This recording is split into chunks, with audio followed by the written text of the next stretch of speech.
जय माता दी मित्रों, बड़ों को प्रणाम और छोटों को प्यार। आज हम बृहस्पतिवार व्रत की कथा का श्रवण करेंगे। मन को शांत और कथा को धैर्य से सुने। कथा को पूरा सुनने से उसका पूर्ण फल मिलता है। चलिए शुरू करते हैं। ओम श्री बृहस्पति नमः। देवगुरु बृहस्पति को बुद्धि और शिक्षा का कारक माना जाता है। गुरुवार को बृहस्पति देव की पूजा करने से धन, विद्या, मान सम्मान, प्रतिष्ठा और कई अन्य मनोवांछित फल की प्राप्ति होती है। धार्मिक ग्रंथों के अनुसार गुरुवार को भगवान बृहस्पति की पूजा का विधान है। गुरुवार के दिन व्रत और कथा सुनने से घर परिवार में सुख समृद्धि बनी रहती है। बृहस्पतिवार व्रत कथा प्राचीन समय की बात है। भारतवर्ष में एक प्रतापी राजा राज्य करता था। वह नित्य गरीबों और ब्राह्मणों की सहायता करता था। यह बात उसकी रानी को अच्छी नहीं लगती थी। वह ना तो गरीबों को दान देती, ना ही भगवान का पूजन करती थी और राजा को भी दान देने से मना किया करती थी। एक दिन राजा शिकार खेलने वन को गए हुए थे तो रानी महल में अकेली थी। उसी समय बृहस्पति देव साधु वेश में राजा के महल में भिक्षा के लिए गए और भिक्षा मांगी। रानी ने भिक्षा देने से इनकार किया और कहा, हे साधु महाराज, मैं तो दान पुण्य से तंग आ गई हूँ। मेरे पति सारा धन लुटाते रहते हैं। मेरी इच्छा है कि हमारा धन नष्ट हो जाए, फिर ना रहेगा बांस ना बजेगी बांसुरी। साधु ने कहा, देवी तुम तो बड़ी विचित्र हो। धन संतान तो सभी चाहते हैं, पुत्र और लक्ष्मी तो पापी के घर भी होने चाहिए। यदि तुम्हारे पास अधिक धन है तो भूखों को भोजन दो, प्यासों के लिए प्याऊ बनवाओ। जो निर्धन अपनी कुंवारी कन्याओं का विवाह नहीं कर सकते, उनका विवाह करा दो। ऐसे और कई काम हैं जिनके करने से तुम्हारा यश लोक परलोक में फैलेगा। परंतु रानी पर उपदेश का कोई प्रभाव नहीं पड़ा। वह बोली, महाराज आप मुझे कुछ न समझाएं। मैं ऐसा धन नहीं चाहती जो हर जगह बांटती फिरूं। साधु ने उत्तर दिया, यदि तुम्हारी ऐसी इच्छा है तो तथास्तु। तुम ऐसा करना, बृहस्पतिवार को घर लीपकर पीली मिट्टी से अपना सिर धोकर स्नान करना, भट्टी चढ़ाकर कपड़े धोना। ऐसा करने से तुम्हारा सारा धन नष्ट हो जाएगा। इतना कहकर वह साधु महाराज वहां से अलोप हो गए। साधु के अनुसार कई बातों को पूरा करते हुए रानी को केवल 3 बृहस्पतिवार ही बीते थे कि उसकी समस्त धन संपत्ति नष्ट हो गई। भोजन के लिए राजा का परिवार तरसने लगा। तब एक दिन राजा ने रानी से बोला कि हे रानी, तुम यहीं रहो, मैं दूसरे देश को जाता हूँ, क्योंकि यहाँ पर सभी लोग मुझे जानते हैं, इसलिए मैं कोई छोटा कार्य नहीं कर सकता। ऐसा कहकर राजा परदेश चला गया। वह वहाँ जंगल से लकड़ी काट कर लाता और शहर में बेचता। इस तरह वह अपना जीवन व्यतीत करने लगा। इधर राजा के परदेश जाते ही रानी और दासी दुखी रहने लगी। एक बार जब रानी और दासी को 7 दिन तक बिना भोजन रहना पड़ा तो रानी ने अपनी दासी से कहा, हे दासी, पास के नगर में मेरी बहन रहती है। वह बड़ी धनवान है। तू उसके पास जाकर कुछ ले आ ताकि थोड़ी बहुत गुजर बसर हो जाए। दासी रानी की बहन के पास गई। उस दिन गुरुवार था और रानी की बहन उस समय बृहस्पतिवार व्रत की कथा सुन रही थी। दासी ने रानी की बहन को अपनी रानी का संदेश दिया, लेकिन रानी की बड़ी बहन ने कोई उत्तर नहीं दिया। जब दासी को रानी की बहन से कोई उत्तर नहीं मिला तो वह बहुत दुखी हुई और क्रोध भी आया। दासी ने वापस आकर रानी को सारी बात बता दी। सुनकर रानी ने अपने भाग्य को कोसा। उधर रानी की बहन ने सोचा कि मेरी बहन की दासी आई थी, परंतु मैं उससे नहीं बोली, इससे वह बहुत दुखी हुई होगी। कथा सुनकर और पूजन समाप्त करके वह अपनी बहन के घर आई और कहने लगी, हे बहन, मैं बृहस्पतिवार का व्रत कर रही थी। तुम्हारी दासी मेरे घर आई थी, परंतु जब तक कथा होती है तब तक ना तो उठते हैं और ना ही बोलते हैं, इसलिए मैं नहीं बोली। कहो दासी क्यों आई थी?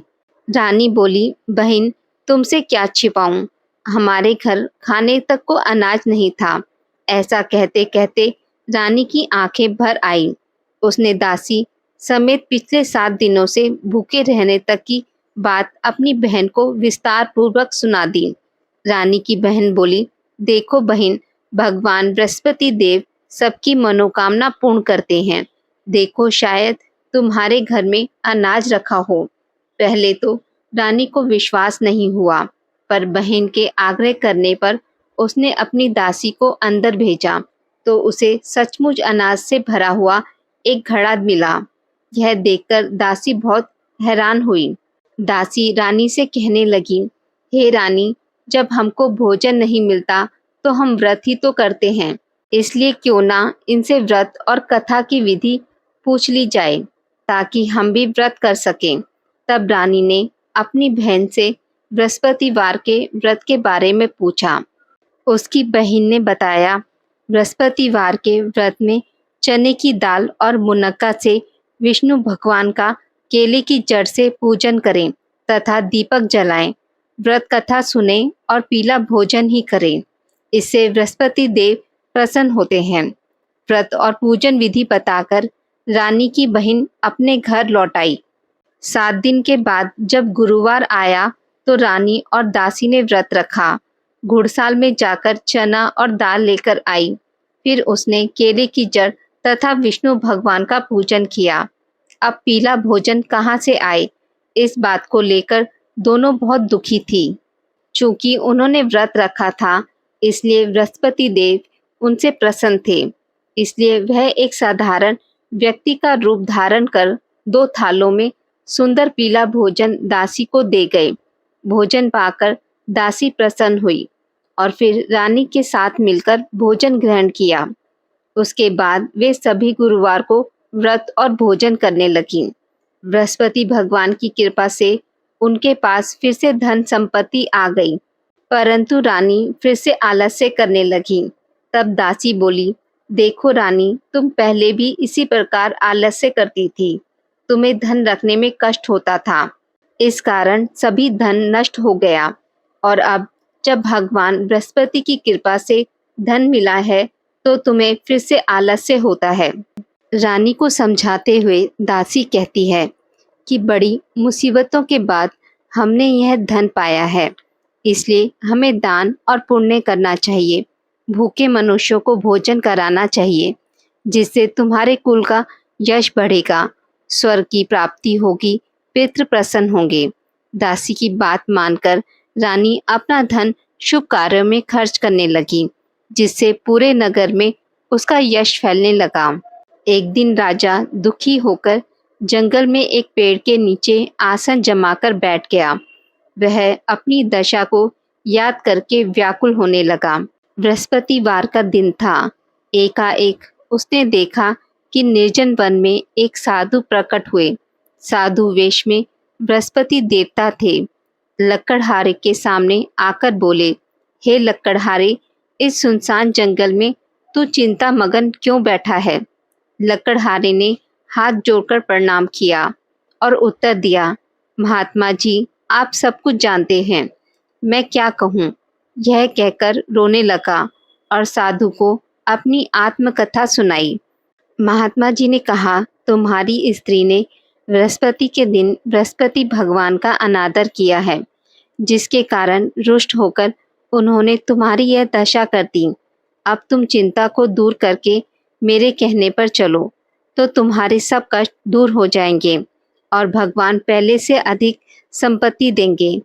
तुम बृहस्पतिवार के दिन कथा किया करो।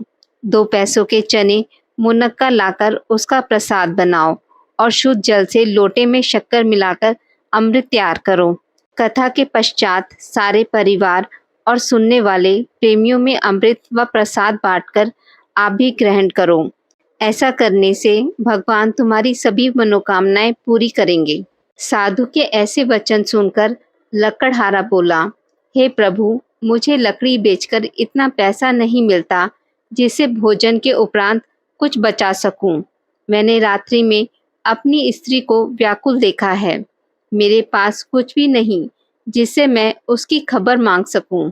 साधु ने कहा, हे लकड़हारे, तुम किसी बात की चिंता मत करो।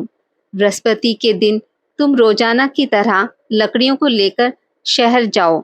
तुमको रोज से दुगना धन प्राप्त होगा, जिससे तुम भली भांति भोजन कर लोगे तथा बृहस्पति देव की पूजा का सामान भी आ जाएगा। इतना कहकर साधु अंतर्ध्यान हो गए। धीरे धीरे समय व्यतीत होने पर फिर वही बृहस्पतिवार का दिन आया। लकड़हारा जंगल से लकड़ी काटकर किसी शहर में बेचने को गया। उसे उस दिन और दिनों से अधिक पैसा मिला। राजा ने चना गुड़ आदि लाकर गुरुवार का व्रत किया। उस दिन से उसके सभी कलेश दूर हो गए। परंतु जब दोबारा गुरुवार का दिन आया तो बृहस्पतिवार का व्रत करना भूल गया। इस कारण बृहस्पति देव नाराज हो गए। उस दिन उस नगर के राजा ने विशाल यज्ञ का आयोजन किया तथा शहर में यह घोषणा करा दी कि कोई भी मनुष्य अपने घर में भोजन न बनावे, न आग जलावे। समस्त जनता मेरे यहाँ भोजन करने आवे। इस आज्ञा को जो नहीं मानेगा उसे फांसी की सजा दी जाएगी। इस तरह की घोषणा संपूर्ण नगर में करवा दी गई। राजा की आज्ञा अनुसार शहर के सभी लोग भोजन करने गए, लेकिन लकड़हारा कुछ देर से पहुंचा, इसलिए राजा उसको अपने साथ घर लिवा ले गए और ले जाकर भोजन करा रहे थे तो रानी की दृष्टि उस खूंटी पर पड़ी जिस पर उसका हार लटका हुआ था। वह वहां पर दिखाई नहीं दिया। रानी ने निश्चय किया कि मेरा हार इसी मनुष्य ने लिया है। उसी समय सिपाहियों को बुलाकर उसको कारागार में डलवा दिया। जब लकड़हारा कारागार में पड़ गया और बहुत दुखी होकर विचार करने लगा कि ना जाने कौन से पूर्व जन्म के कर्म से मुझे यह दुख प्राप्त हुआ है, और उसी साधु को याद करने लगा जो कि जंगल में मिला था। उसी समय तत्काल बृहस्पति देव साधु के रूप में प्रकट हुए और उसकी दशा को देखकर कहने लगे, अरे मूर्ख, तूने बृहस्पति देव की कथा नहीं करी, इसी कारण तुझे दुख प्राप्त हुआ है। अब चिंता मत कर। बृहस्पतिवार के दिन कारागार के दरवाजे पर 4 पैसे पड़े मिलेंगे। उनसे तू बृहस्पति देव की पूजा करना, तेरे सभी कष्ट दूर हो जाएंगे। बृहस्पति देव के दिन उसे 4 पैसे मिले। लकड़हारे ने कथा कही। उसी रात्रि को बृहस्पति देव ने उस नगर के राजा को स्वप्न में कहा, हे राजा, तूने जिस आदमी को कारागार में बंद कर दिया है वह निर्दोष है, वह राजा है, उसे छोड़ देना। रानी का हार उसी खूंटी पर लटका हुआ है। अगर तू ऐसा नहीं करेगा तो मैं तेरे राज्य को नष्ट कर दूंगा। इस तरह रात्रि के स्वप्न को देखकर राजा प्रातःकाल उठा। खूंटी पर हार देखकर लकड़हारे को बुलाकर क्षमा मांगी तथा लकड़हारे को योग्य सुंदर वस्त्र आभूषण देकर विदा कर दिया। बृहस्पति देव की आज्ञा अनुसार लकड़हारा अपने नगर को चल दिया। राजा जब अपने नगर के निकट पहुंचा तो उसे बड़ा आश्चर्य हुआ। नगर में पहले से अधिक बाग, तालाब, कुएं तथा बहुत सी धर्मशाला, मंदिर आदि बन गई हैं। राजा ने पूछा, यह किसका बाग और धर्मशाला है? तब नगर के सब लोग कहने लगे, यह सब रानी और बांदी के हैं। तो राजा को आश्चर्य हुआ और गुस्सा भी आया। जब रानी ने यह खबर सुनी कि राजा आ रहे हैं तो उसने बांदी से कहा कि हे दासी, देख राजा हमें कितनी बुरी हालत में छोड़ के गए थे। हमारी ऐसी हालत देखकर वह लौट ना जाएं, इसलिए तू दरवाजे पर खड़ी हो जा। आज्ञा अनुसार दासी दरवाजे पर खड़ी हो गई। राजा आए तो उन्हें अपने साथ लिवा लाई। तब राजा ने क्रोध करके अपनी रानी से पूछा कि तुम्हें यह धन कैसे प्राप्त हुआ? तब उन्होंने कहा कि हमें यह सब धन बृहस्पति देव के इस व्रत के प्रभाव से प्राप्त हुआ है। राजा ने निश्चय किया कि 7 रोज बाद सभी बृहस्पति देव का पूजन करते हैं, परंतु मैं प्रतिदिन में 3 बार कहानी तथा रोज व्रत किया करूँगा। अब हर समय राजा के दुपट्टे में चने की दाल बंधी रहती तथा दिन में 3 बार कहानी कहता। एक रोज राजा ने विचार किया कि चलो अपनी बहन के यहाँ हो आवें। इस तरह निश्चय कर राजा घोड़े पर सवार हो अपनी बहन के यहाँ को चलने लगा। मार्ग में उसने देखा कि कुछ आदमी एक मुर्दे को लिए जा रहे हैं। उन्हें रोककर राजा कहने लगा, अरे भाइयों, मेरी बृहस्पति देव की कथा सुन लो। वे बोले, लो हमारा तो आदमी मर गया है, इसको अपनी कथा की पड़ी है। परंतु कुछ आदमी बोले, अच्छा कहो, हम तुम्हारी कथा भी सुनेंगे। राजा ने दाल निकाली और जब कथा आधी हुई थी कि मुर्दा हिलने लग गया और जब कथा समाप्त हो गई तो राम राम करके मनुष्य खड़ा हो गया। आगे मार्ग में उसे किसान खेत में हल चलाता मिला। राजा ने उसे देख और उससे बोले, अरे भैया, तुम मेरी बृहस्पतिवार की कथा सुन लो। किसान बोला, जब तक मैं तेरी कथा सुनूंगा तब तक 4 हरैया जोत लूंगा। जा अपनी कथा किसी और को सुनाना। इस तरह राजा के हटते ही बैल पछाड़ खाकर गिर गए तथा किसान के पेट में बड़ी जोर से दर्द होने लगा। उसी समय उसकी माँ रोटी लेकर आई। उसने जब यह देखा तो उसने अपने पुत्र से सब हाल पूछा और बेटे ने सभी हाल कह दिया। तो बुढ़िया दौड़ी दौड़ी उस घुड़सवार के पास गई और बोली कि मैं तेरी कथा सुनूंगी, तू अपनी कथा मेरे खेत पर चलकर ही कहना। राजा ने बुढ़िया के खेत पर जाकर कथा कही, जिसके सुनते ही वह बैल उठ खड़े हुए तथा किसान के पेट का दर्द भी खत्म हो गया। राजा अपनी बहन के घर पहुंचा। बहन ने भाई की खूब मेहमानी की। दूसरे रोज प्रातःकाल राजा जागा तो वह देखने लगा कि सब लोग भोजन कर रहे हैं। राजा ने अपनी बहन से कहा, ऐसा कोई मनुष्य है जिसने भोजन नहीं किया हो, जो मेरी बृहस्पतिवार की कथा सुन ले। बहन बोली, हे भैया, यह देश ऐसा ही है कि पहले यहाँ लोग भोजन करते हैं, बाद में अन्य काम करते हैं। अगर कोई पड़ोस में हो तो देख आऊं। वह ऐसा कहकर देखने गई, परंतु उसे कोई ऐसा व्यक्ति नहीं मिला जिसने भोजन ना किया हो। अतः वह कुमार के घर गई, जिसका लड़का बीमार था। उसे मालूम हुआ कि उनके यहाँ 3 रोज से किसी ने भोजन नहीं किया है। रानी ने अपने भाई की कथा सुनने के लिए कुम्हार से कहा। वह तैयार हो गया। राजा ने जाकर बृहस्पतिवार की कथा कही, जिसको सुनकर उसका लड़का ठीक हो गया। अब तो राजा की प्रशंसा होने लगी। एक रोज राजा ने अपनी बहन से कहा कि हे बहन, हम अपने घर को जाएंगे, तुम भी तैयार हो जाओ। राजा की बहन ने अपनी सास से कहा। सास ने कहा, हाँ चली जा, परंतु अपने लड़कों को मत ले जाना, क्योंकि तेरे भाई के कोई औलाद नहीं है। बहन ने अपने भाई से कहा, हे भैया, मैं तो चलूंगी, पर कोई बालक नहीं जाएगा। राजा बोला, जब कोई बालक नहीं चलेगा तुम ही क्या करोगी। बड़े दुखी मन से राजा अपने नगर को लौट आया। राजा ने अपनी रानी से कहा, हम निर्वंशी हैं, हमारा मुंह देखने का धर्म नहीं है और कुछ भोजन आदि नहीं किया। रानी बोली, हे प्रभु, बृहस्पति देव ने हमें सब कुछ दिया है, वह हमें औलाद अवश्य देंगे। उसी रात बृहस्पति देव ने राजा को स्वप्न में कहा, हे राजा, उठ, सभी सोच त्याग दे, तेरी रानी गर्भ से है। राजा को यह बात सुनकर बड़ी खुशी हुई। 9वें महीने में उसके गर्भ से एक सुंदर पुत्र पैदा हुआ। तब राजा बोला, हे रानी, स्त्री बिना भोजन के रह सकती है, पर बिना कहे नहीं रह सकती। जब मेरी बहन आवे तुम उसे कुछ कहना मत। रानी ने सुनकर हाँ कर दिया। जब राजा की बहन ने यह शुभ समाचार सुना तो वह बहुत खुश हुई तथा बधाई लेकर अपने भाई के यहाँ आई। तभी रानी ने कहा, घोड़ा चढ़कर तो नहीं आई, गधा चढ़ी आई। राजा की बहन बोली, भाभी, मैं इस प्रकार ना कहती तो तुम्हें औलाद कैसे मिलती। बृहस्पति देव ऐसे ही हैं, जैसे जिसकी मन में कामनाएं हैं सभी को पूर्ण करते हैं। जो सद्भावना पूर्वक बृहस्पतिवार का व्रत करता है एवं कथा पढ़ता है अथवा सुनता है, दूसरों को सुनाता है, बृहस्पति देव उसकी सभी मनोकामना पूर्ण करते हैं।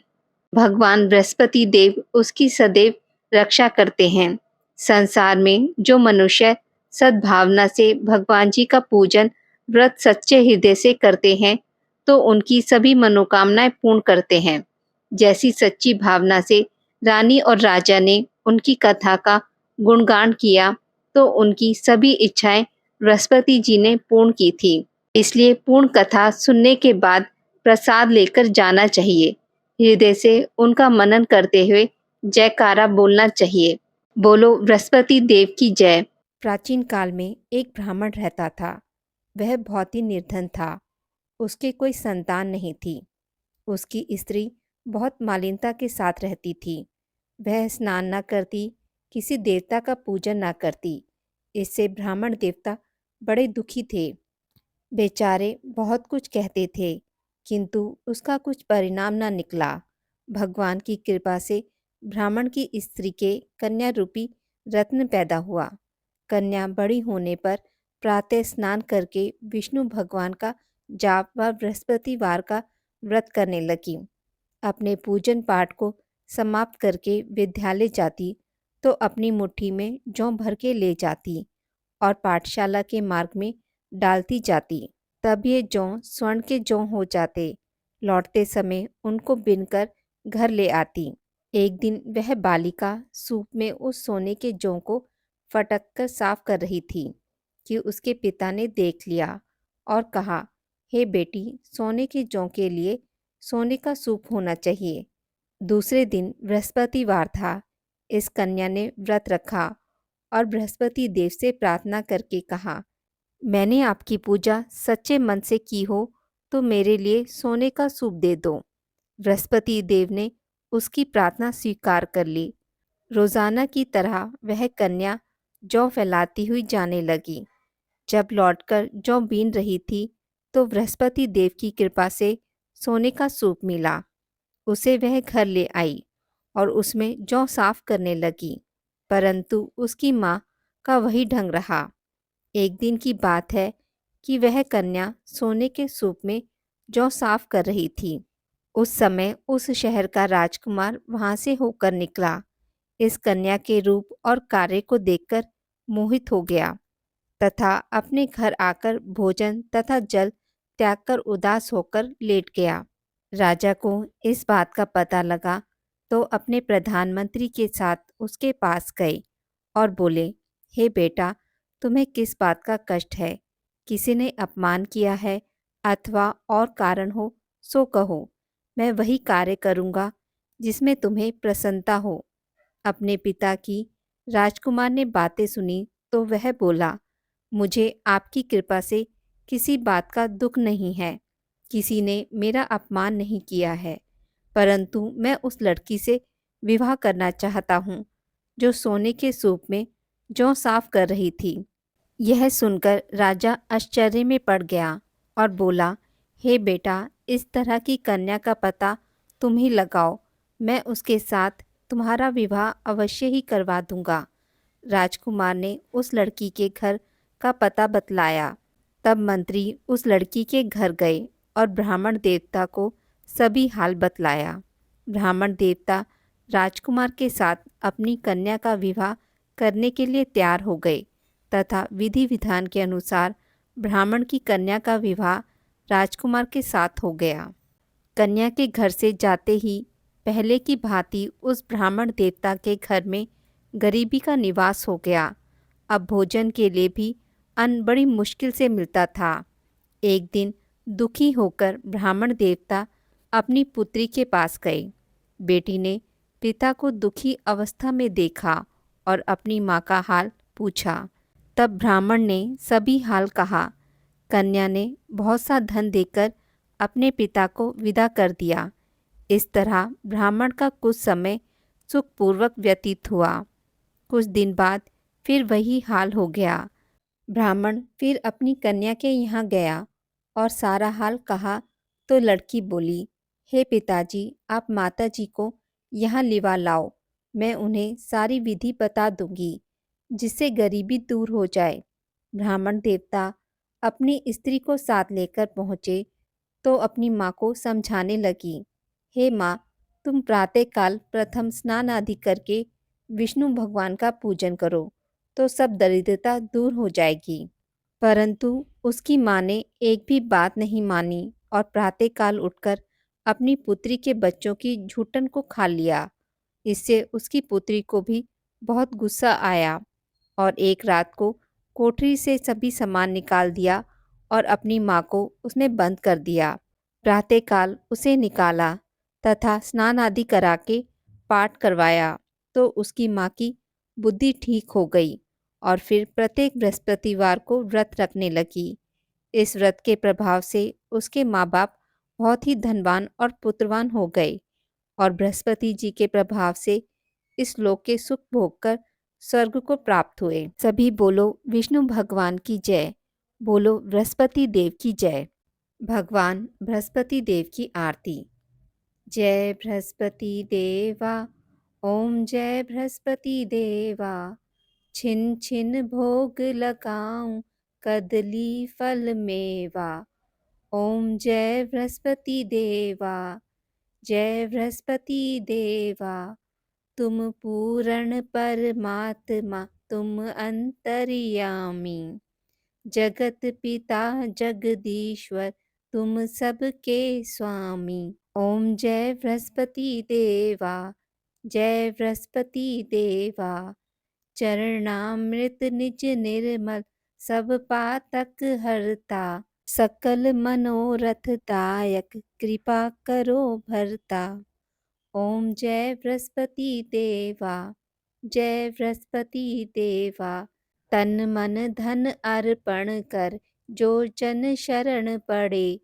प्रभु प्रकट तब होकर, आकर द्वार खड़े। ओम जय बृहस्पति देवा, जय बृहस्पति देवा।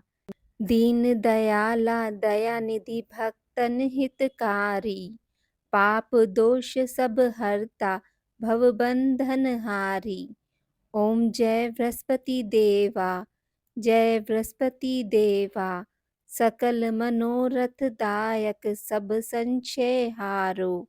विषय विकार मिटाओ, संतन सुखकारी। ओम जय बृहस्पति देवा, जय बृहस्पति देवा। जो कोई आरती तेरी प्रेम सहित गावे। जेठानंद आनंद कर, सो निश्चय पावे। ओम जय बृहस्पति देवा, जय बृहस्पति देवा। सब बोलो विष्णु भगवान की जय, बोलो बृहस्पति देव भगवान की जय। आज की इस वीडियो में बस इतना ही। मित्रों, अगर आपको मेरी वीडियोस पसंद आती हैं तो इसे लाइक और शेयर ज़रूर करें और पूजा पाठ से जुड़ी जानकारी के लिए मेरे चैनल को सब्सक्राइब करना ना भूलें। धन्यवाद।